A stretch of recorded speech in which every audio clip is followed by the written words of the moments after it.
O texto de hoje, vamos ler a palavra do Senhor, que faz parte da nossa leitura bíblica devocional, nossos comentários bíblicos na semana, né? Nós lemos esse texto de 2 Samuel, capítulo 19.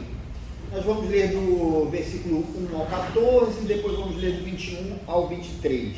Mas eu conduzo os irmãos nessa, tá? Então, segundo livro de Samuel, capítulo 19. Eu vou te convidar a ficar de pé, para que a gente faça a leitura da palavra do Senhor.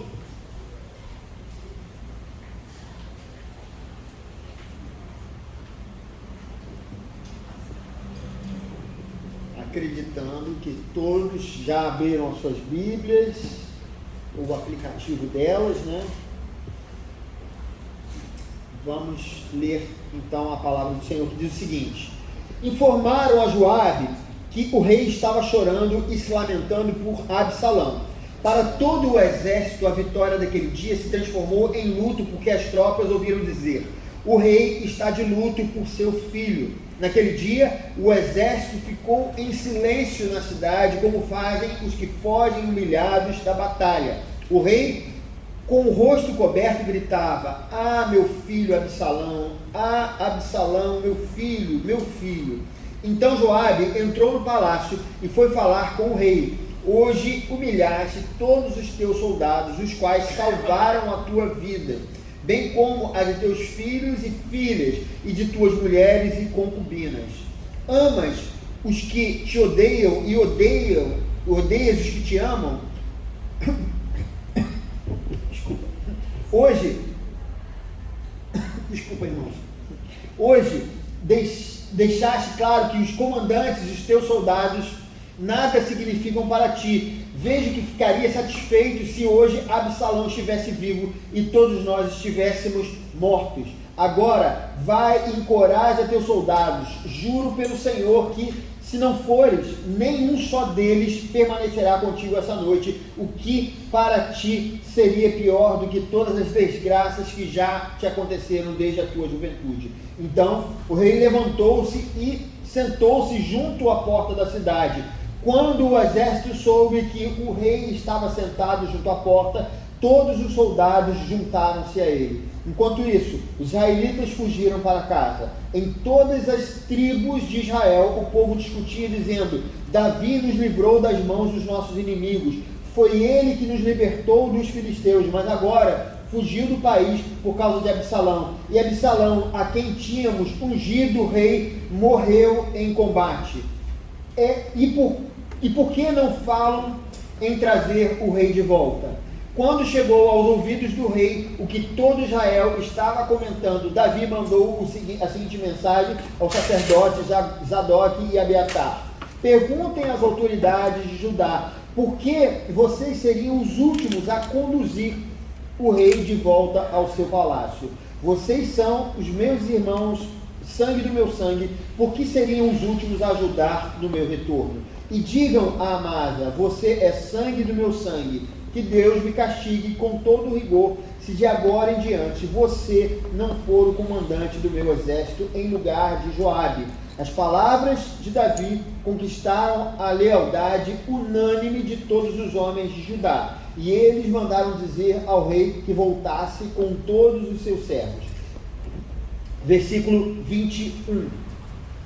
Então Abisai, filho de Zeruia, disse: Simei amaldiçoou o ungido do Senhor, ele deve ser morto. Davi respondeu: que é que vocês têm com isso, filhos de Zeruia? Acaso se tornaram agora meus adversários? Deve alguém ser morto hoje em Israel? Ou não tenho hoje a garantia de que voltei a reinar sobre Israel? E o rei prometeu a Simei, sob juramento: você não será morto. Amém. Vamos orar.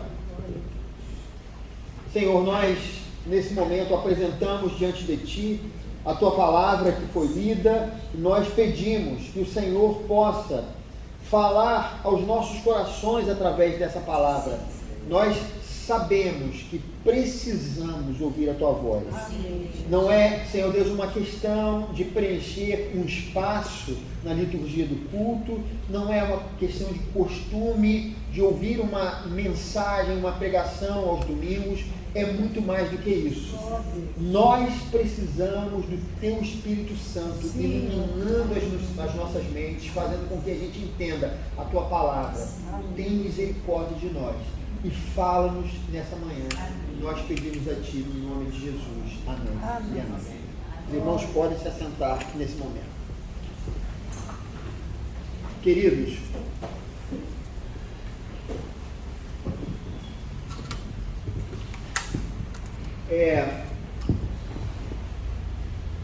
semana passada eu abri com uma citação do Otto von Bismarck e esse domingo não é diferente, citando o mesmo pensador que diz o seguinte, ele fala, presta atenção, a política é a arte do possível, ele disse isso, ele cunhou essa ideia.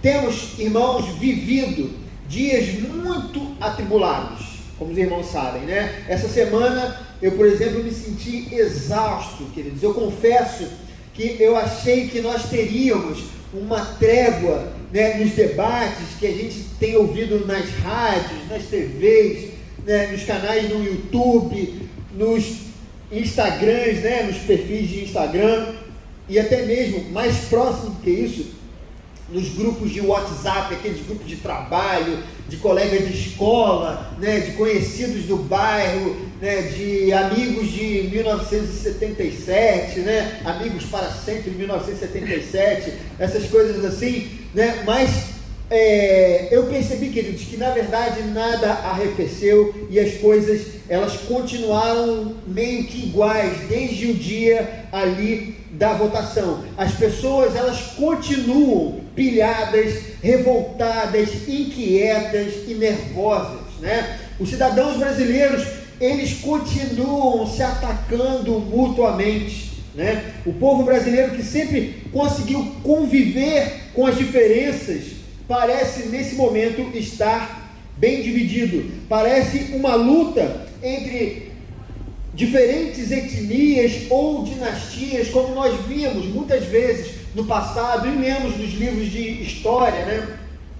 Mas mesmo assim, no passar dos séculos, nós que fomos formados ali, né, pelos portugueses e ali desenvolveu um país muito grande, nós sempre nos mantivemos durante todo esse tempo como um país sempre bem unido. Nós éramos, por exemplo, orgulhosos do nosso futebol. Nós tínhamos, né, todos nós achávamos, né, até algum tempo atrás, que nós tínhamos tido o maior atleta do século, né, que era o Pelé. Nós éramos o país das belas praias, do açaí, da Amazônia, da música popular brasileira, do povo miscigenado, do bom humor. Mas todas essas coisas hoje parecem motivo de disputas. Antes elas agregavam, e hoje é incrível que esses assuntos, eles têm nos dividido. Mas, queridos, a divisão entre pessoas não começou nos últimos anos. Parece que o mundo anda bem dividido, mas não é alguma coisa que começou agora. Desde a antiguidade, nós vemos relatos de cismas, conflitos e divisões. Se a gente for olhar na história bíblica, logo ali no início, nós temos um cisma, uma divisão, que é a história de Abel e Caim, que entraram ali num conflito. Posteriormente, nós temos a história de Jacó e Esaú, que também entraram num conflito. Saul também, ele tentou acabar com a vida de Davi por mera inveja e orgulho. Isso nós lemos há pouco tempo. Geralmente, irmãos, esses debates, eles terminam de forma drástica. E é o caso do texto que nós lemos hoje. Absalão, ele havia tentado usurpar o trono do seu pai. Nós falamos um pouco sobre isso na semana passada. Tentando evitar esse confronto direto, Davi, ele decidiu abandonar Jerusalém. Absalão, ele faz então uma campanha, né, para matar o seu pai, para que o reino ficasse com ele de modo definitivo. Mas ele acabou sendo morto pelos soldados de Davi, como nós lemos nessa semana, né? Ele foi nessa campanha para exterminar o pai, para poder matar o pai. Ele estava num lugar com muitas árvores, numa floresta. Ele tinha um cabelo muito grande, e o cabelo dele ficou agarrado numa árvore, ele ficou dependurado ali, e ele acabou sendo morto pelos soldados do rei Davi. E quando o rei ele recebe essa notícia, em vez de ele festejar, ele começa a se lamentar, porque mesmo sendo o algoz de seu pai, Absalão não deixava de ser o seu filho. Então ele viveu ali um conflito interno, e por isso nós lemos esse texto e o texto anterior, e nós vemos que Absalão, ele estava lamentando grandemente pela morte do seu filho. Ele não estava comemorando porque ele havia derrotado alguém que tinha tentado usurpar o trono de si, mas ele lamentava profundamente porque esta pessoa era o seu filho. Ele estava vivendo uma tragédia pessoal. Mas, queridos, havia um problema. Ele era um pai enlutado e ao mesmo tempo era o rei da nação. Ele era duas coisas ao mesmo tempo, e agora ele deveria ser conduzido ao trono mais uma vez. Por mais que a atitude chorosa de Davi fosse compreensiva, ele continuava tendo suas responsabilidades como líder da nação. E esse é o momento em que nós começamos a nossa leitura ali, quando Joabe ele entra em ação. E aquela atitude, segundo Joabe, não estava ajudando Davi. Seu luto e a omissão faria a nação continuar ainda mais dividida. Então, queridos, Davi, segundo o texto que nós lemos, ele tomou uma decisão. Ele foi ao encontro dos seus soldados, e ele fez isso num gesto de apoio, porque eles lutaram contra os insurgentes. Ele convoca as autoridades de Israel para que os ajudassem na sua recondução ao poder, as mesmas autoridades que não o apoiaram naquele momento da cisão.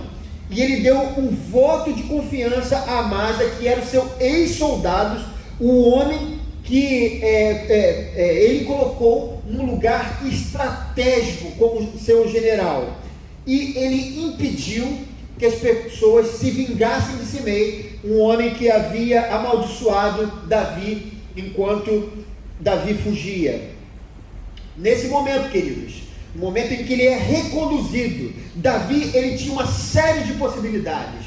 Ele poderia, por exemplo, deixar de lado os soldados, porque ele estava sofrendo. Então, justificava ele ficar lá preso no quarto, sofrendo o seu luto. Ele podia também, queridos, se virar contra aquelas autoridades que apoiaram Absalão. Ele podia acabar com a carreira, né, do exército de Amasa, por Amasa ter traído ele. E ele poderia também, queridos, se vingar de Simei por ter amaldiçoado o rei, enquanto o rei estava no momento de fragilidade. Mas veja quantos sinais positivos ele passou para os amigos e para os inimigos.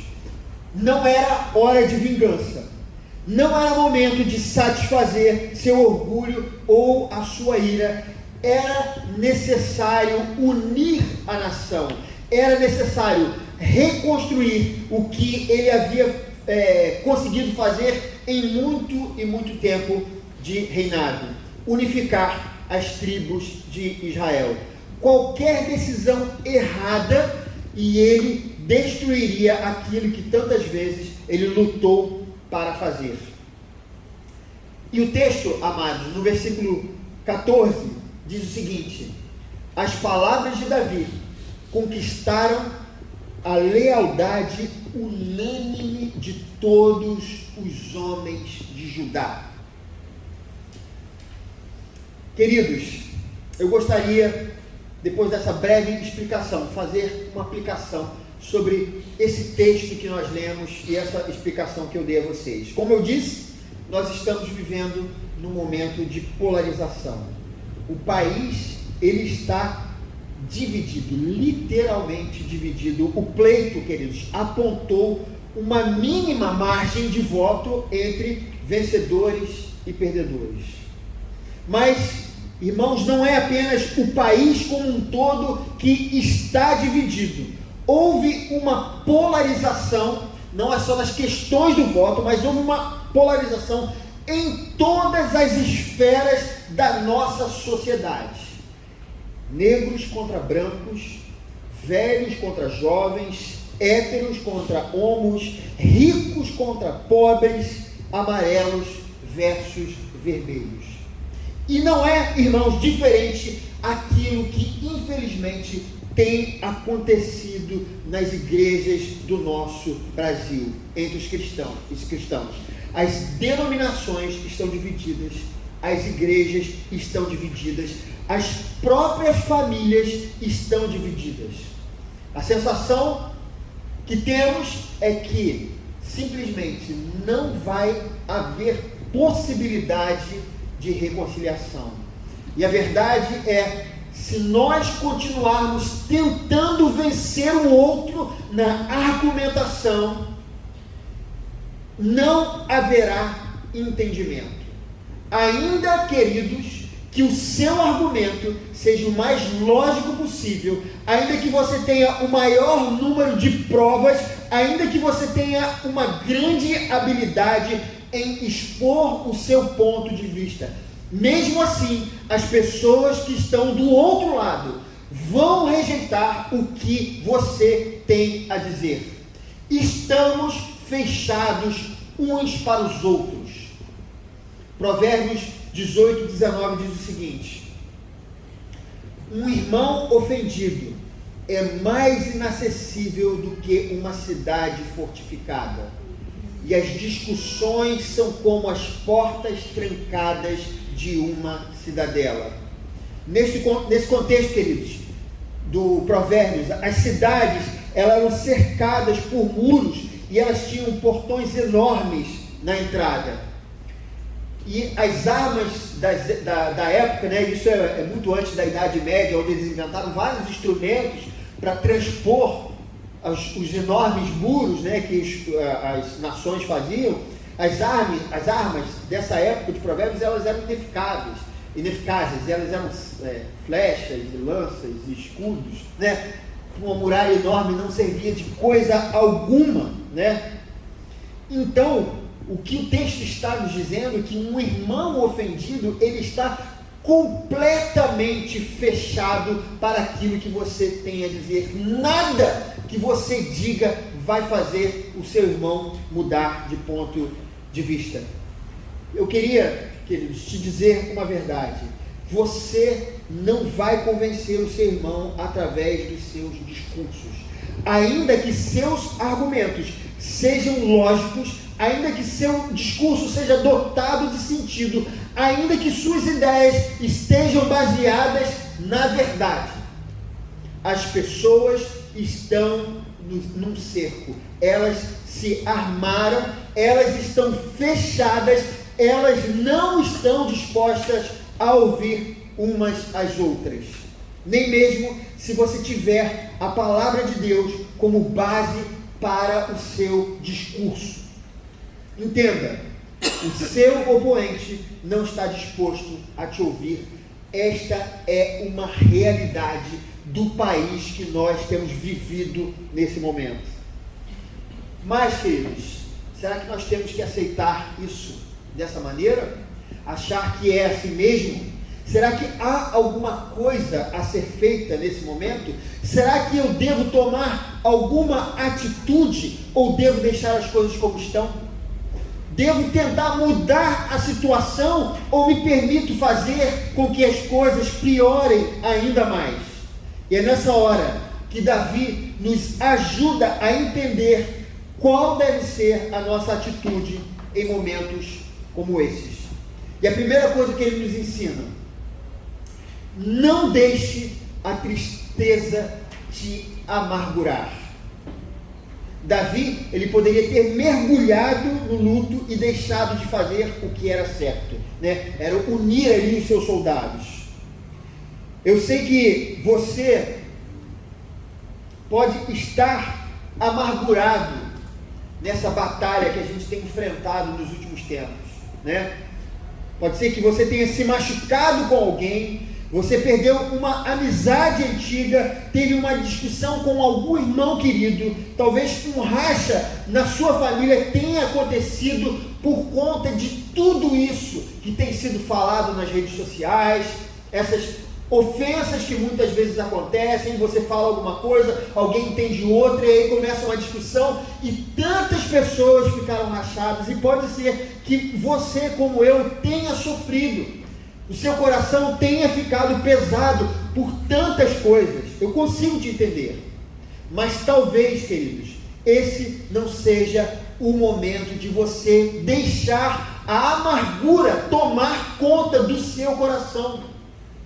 Paulo nos diz o seguinte em Romanos 12:18: façam todo o possível para viver em paz com todos.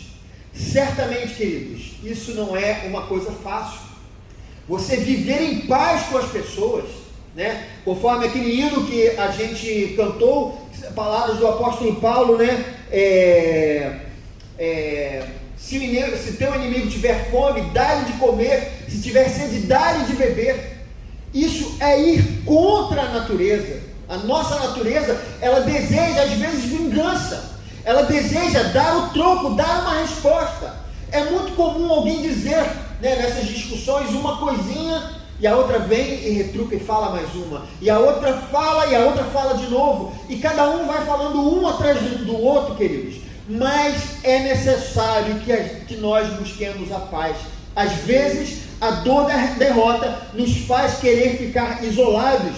E muitas vezes, e eu não digo de derrota de quem ganhou na urna, a verdade é que nós todos perdemos com tanta divisão que está acontecendo no Brasil. E muitas pessoas, ainda que se sintam vitoriosas por conta do pleito, estão saindo machucadas e tristes. E as outras também, por qualquer motivo, estão... A verdade, queridos, quem perdeu, perdeu, e quem ganhou, perdeu. Como dizia Dilma Rousseff, todo mundo perdeu.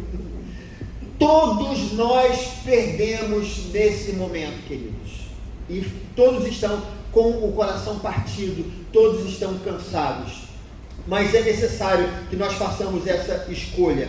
Às vezes, a dor da derrota nos faz querer ficar isolado, e não há nada de errado nisso, mas às vezes temos que tomar decisões com base na maturidade. O Senhor não nos chamou para vivermos um evangelho de biquíni, como criança. João, quando era neném, ele ficava bravo, ele cruzava o braço e fazia um biquíni, né, Grau? Ele botava aqui, né, para fora aqui, ficava assim. Muitas vezes nós não fazemos isso literalmente, mas fazemos isso no coração. Ah, é? Já que você falou isso, já que você fez isso, então olha só. Ou então, não, estou triste, não quero fazer nada. Queridos, isso não está certo. A nossa maturidade como discípulos de Jesus Cristo precisa fazer com que a gente tome uma decisão de sair daquela situação.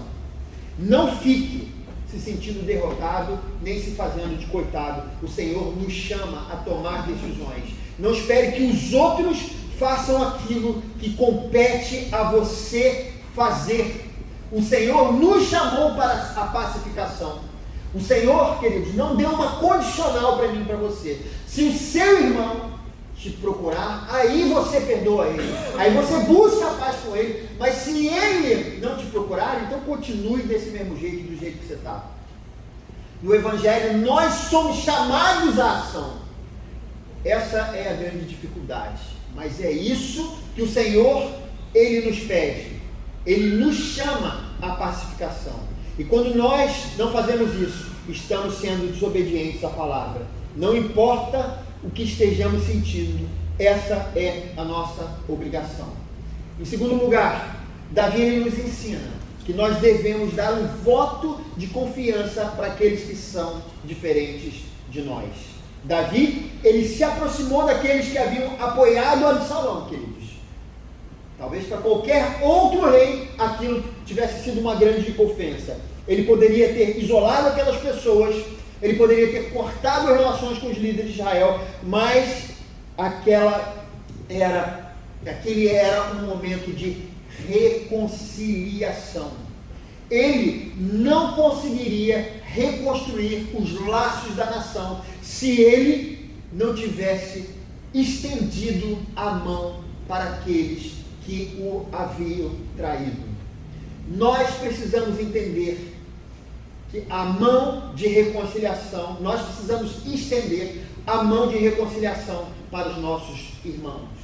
Não importa se você está certo ou errado, não importa se você é vencedor ou derrotado, não haverá reconciliação se isso não partir de você.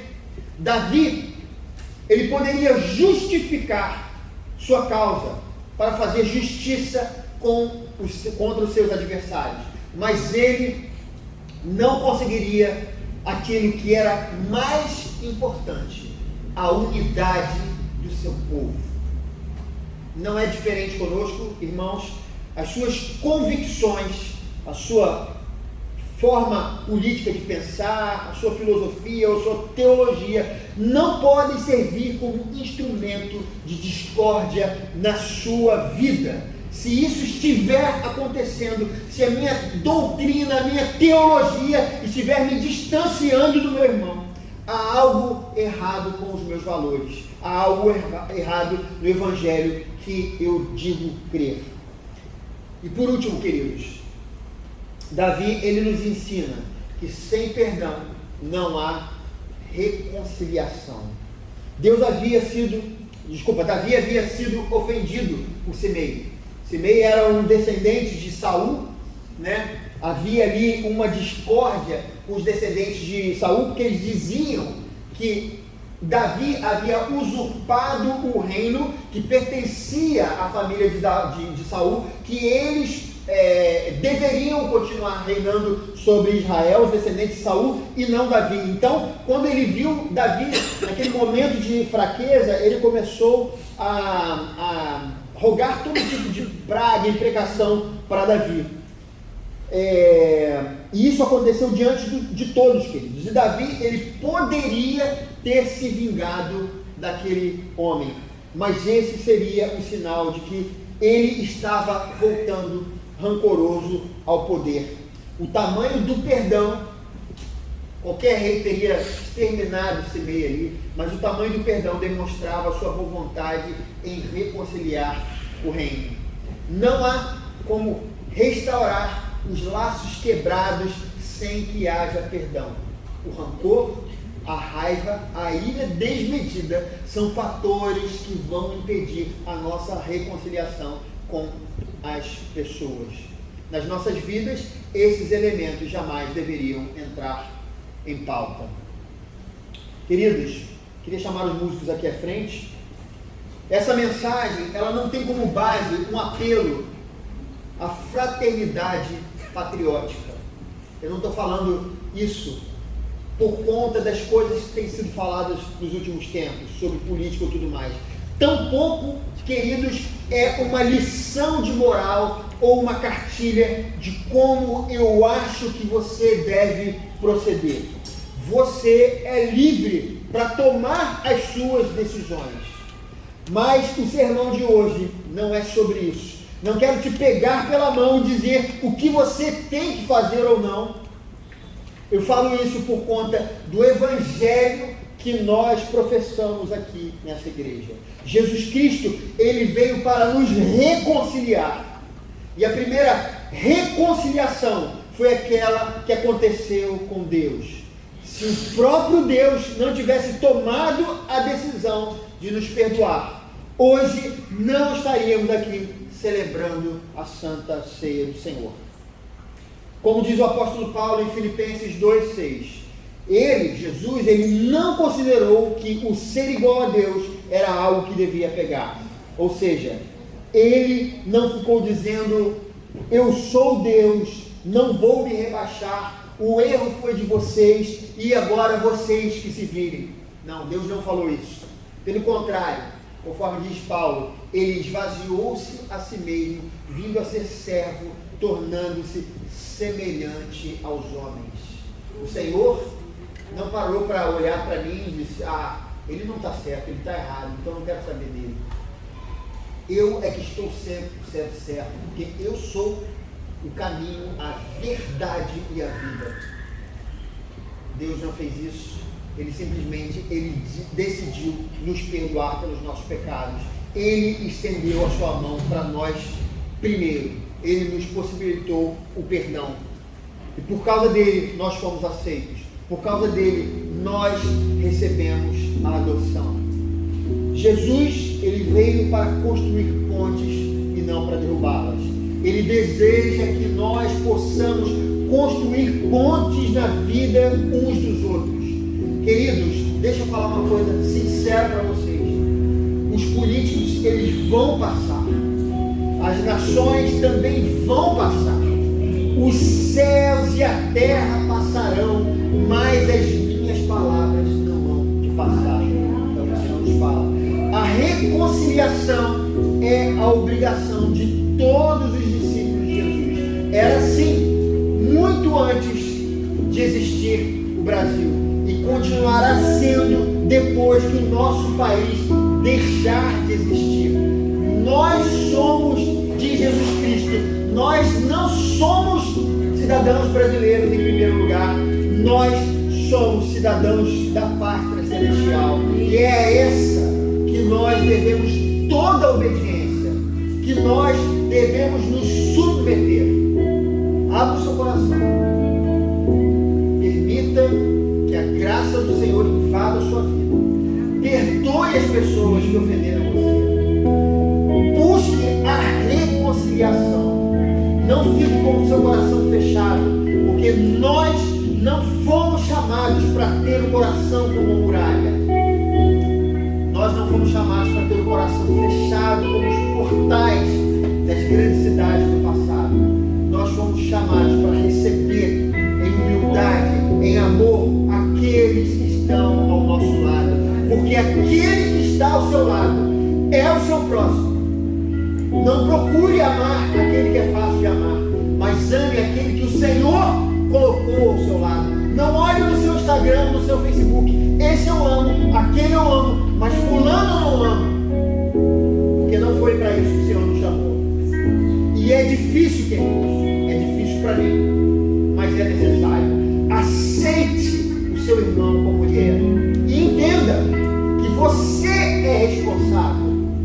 Cuide das coisas que você fala. Cuide das coisas que você pensa. Cuide do seu irmão. Evite ofender o seu irmão. Isso está em você. Não seja um desligado. Não, eu falo o que eu penso. Eu sou assim mesmo. Deus me deu sinceridade. Então eu falo na lata. Não faça isso. Você não foi chamado para isso. Você não foi chamado para expor a sua sinceridade. Ela não importa para Jesus Cristo. Porque Jesus Cristo era Deus e isso não foi importante para ele. Ele se fez homem. Ele se esvaziou de si mesmo. E ele veio aqui exatamente para construir essa ponte entre o homem e Deus que havia sido destruída. E ele pede, faça o mesmo com seu irmão. Nós estamos vivendo um momento de desafio, queridos, onde está todo mundo indo para um lado, está polarizando. Nós somos chamados para agregar. Esse é um desafio. Você não entregou a sua vida para Jesus Cristo? Você não diz que é discípulo dele? Esse é o momento de você colocar em prática aquilo que ele nos pede. O Senhor me ajude para que isso seja uma realidade na minha vida. E que você olhe e diga a Deus, se você não consegue, que você faça o mesmo. Vamos nesse momento passar a Santa Ceia do Senhor. Vamos cantar essa música de novo, queridos.